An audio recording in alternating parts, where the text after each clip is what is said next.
নাইজেরিয়ায় যুদ্ধবিমানে ভুল আক্রমণে ৬ বেসামরিক নিহত। নাইজেরিয়ায় উত্তরাঞ্চলীয় কাটসিনা রাজ্যে সেনাবাহিনীর একটি বিমান সন্ত্রাসীদের তাড়া করার সময় ভুল করে আক্রমণ চালিয়ে কমপক্ষে ৬ জন বেসামরিক নাগরিককে হত্যা করেছে। ৩ জন বাসিন্দা জানিয়েছেন, শনিবার সাফানা জেলার জাক্কা গ্রামের উপকণ্ঠে কয়েকটি কুঁড়েঘরে বোমাটি ফেলা হয়।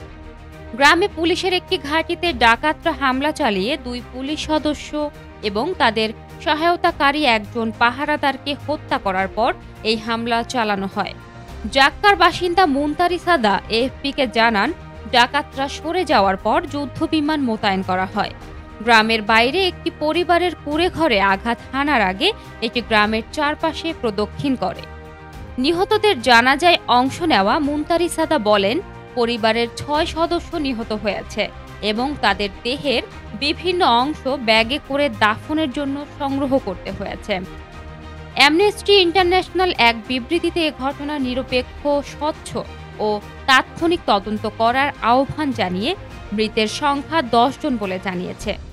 এ ব্যাপারে এএফপি মন্তব্য জানতে চাইলে দেশটির সেনাবাহিনী কোনো সাড়া দেয়নি। নাইজেরিয়ার সশস্ত্র বাহিনী বহু বছর ধরে অপরাধী গোষ্ঠীগুলোর বিরুদ্ধে লড়াই করে আসছে। স্থানীয়ভাবে তাদেরকে ডাকাত দল বলা হয়। এই গোষ্ঠীগুলো উত্তর পশ্চিম এবং মধ্য নাইজেরিয়ার জনপদগুলোকে আতঙ্কিত করে সেখানকার গ্রামগুলোতে হামলা চালায়। তারা মুক্তিপণের জন্য বাসিন্দাদের হত্যা বা অপহরণ করে এবং লুটপাটের পর বাড়িঘর পুড়িয়ে দেয়। এই সর্বশেষ আক্রমণটি দেশের উত্তরে এই ধরনের ধারাবাহিক অভিযানের সর্বশেষ ঘটনা।